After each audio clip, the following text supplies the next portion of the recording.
जामवंत जी कितने शक्तिशाली थे, आपने इस बारे में काफी कुछ पढ़ा भी होगा और रामायण सीरियल में भी देखा होगा। जामवंत जी की तुलना स्वयं रावण से, मेघनाथ से, बाली से और बजरंग बली जी से की जाती है। क्या जामवंत जी अभी भी जीवित हैं या उनकी मृत्यु हो गई है?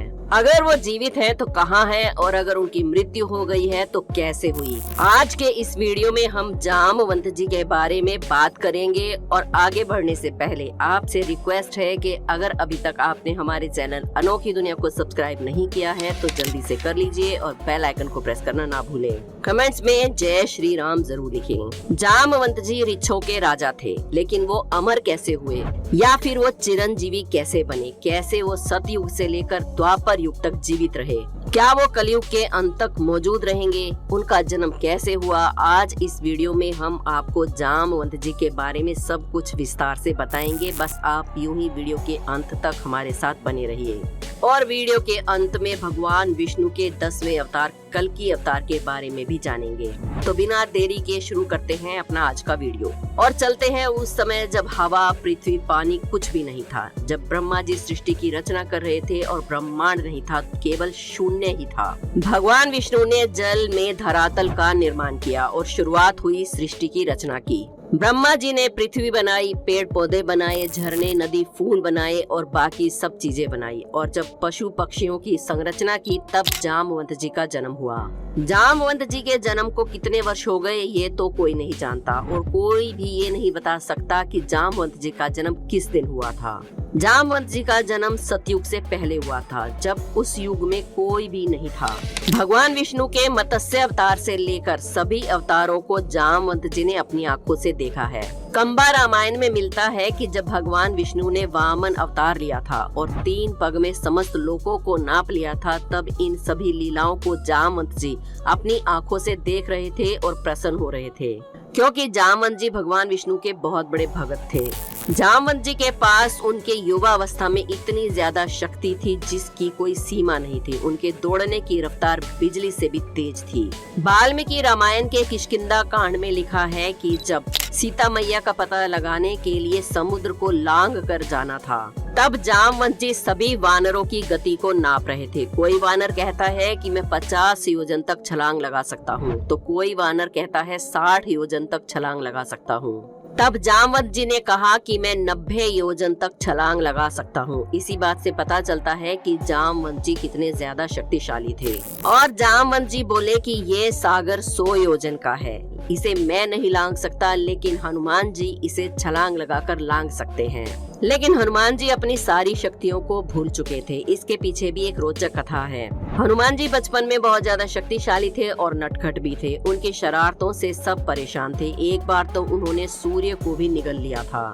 इसलिए एक ऋषि ने उन्हें श्राप दिया कि वो अपनी सारी शक्तियों को भूल जाएंगे, लेकिन जब उन्हें किसी की सहायता करनी होगी तो उन्हें अपनी शक्तियाँ याद आ जाएंगी। तब हनुमान जी को उनकी शक्तियों को याद दिलाने वाले जामवंत जी ही थे। कंबा रामायण में बलि के समय भी जामवंत जी के होने का प्रमाण मिलता है और वाल्मीकि रामायण के अनुसार जामवंत जी का जिक्र त्रेता युग में मिलता है।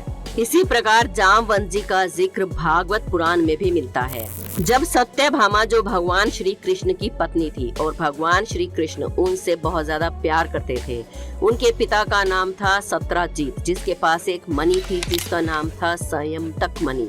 यह मणि उनको भगवान सूर्य ने दी थी। सत्राजीत के छोटे भाई ने उस मणि को अपने गले में पहन लिया और शिकार करने के लिए जंगल में चला गया।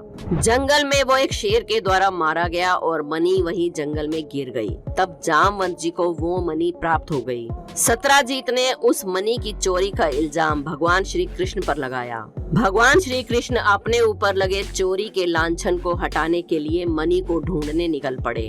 ढूंढते ढूंढते वो जामवंत की गुफा तक जा पहुँचे। जामवंत की बेटी जामवती उस समय उस मणि के साथ खेल रही थी। उस मणि को प्राप्त करने के लिए जामवंत और भगवान कृष्ण के बीच 28 दिन तक युद्ध चलता रहा। माना जाता है कि जामवंत जी उस समय बहुत ज्यादा वृद्ध हो चुके थे, क्योंकि उनके जन्म को 2 युग बीत चुके थे और तीसरा युग यानी कि द्वापर युग भी अपने अंतिम चरण पर था। जब युद्ध करते हुए 28 दिन बीत गए तो जामवंत जी कमजोर पड़ने लगे और उन्होंने श्री राम को याद किया। तब भगवान श्री कृष्ण ने उनको श्री राम के रूप में दर्शन कराए और स्वयं जामवंत जी ने उनके चरणों में मस्तक को रखकर प्रणाम किया।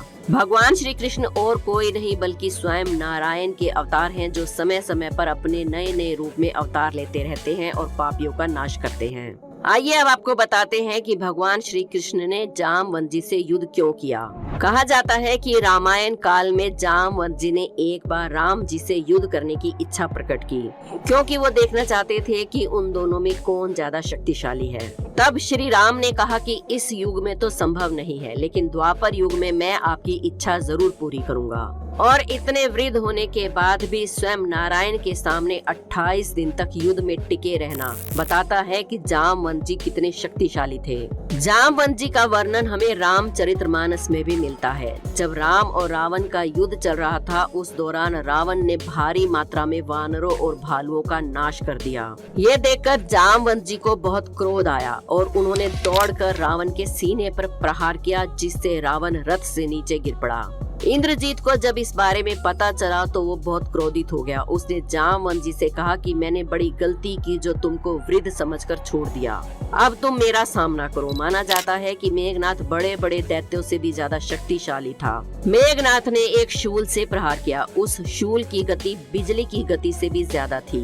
जामवंत जी ने उस शूल को अपनी उंगलियों से पकड़ लिया और उल्टे उसे मेघनाथ पर ही चला दिया, जिससे इंद्रजीत मूर्छित होकर गिर पड़ा। अब आप जानना चाहेंगे कि जामवंत जी को इतनी शक्तियाँ कैसे प्राप्त हुई। तो आपको बता दें कि जिस तरह हनुमान जी भगवान शिव के 11वें रुद्र अवतार हैं, उसी तरह जामवंत जी भी ब्रह्मा जी के अंश हैं और इसीलिए इन दोनों की शक्तियों की कोई तुलना नहीं कर सकता। कहा जाता है कि आज भी जामवंत जी जीवित हैं और कल्कि अवतार का इंतजार कर रहे हैं। जब नारायण अपने 10वें अवतार में भगवान कल्कि का रूप लेंगे और कलयुग का अंत करेंगे, तब जामवंत जी बाकी युगों की तरह नारायण की इस काम में सहायता करेंगे और कलयुग के अंत में उनका भी योगदान होगा। अब आप सोच रहे होंगे कि अगर जामवंत जी अब भी जिंदा हैं तो वो कहाँ हैं? तो आपको बता दें कि ये बात अक्सर सामने आती है कि उत्तर प्रदेश के बरेली के पास जामगढ़ नाम के एक गांव में एक गुफा है, जो कि बहुत ही ज्यादा प्राचीन है। यहाँ के लोगों का मानना है कि जामवंत जी कई हजारों साल तक इस गुफा में रहा करते थे।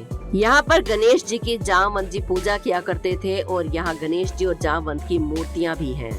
अब इस बात में कितनी सच्चाई है ये तो हम नहीं बता सकते, लेकिन आपको ये जरूर बता सकते हैं कि जामवंत जी के एक और निवास स्थान की बात कई बार सामने आती है।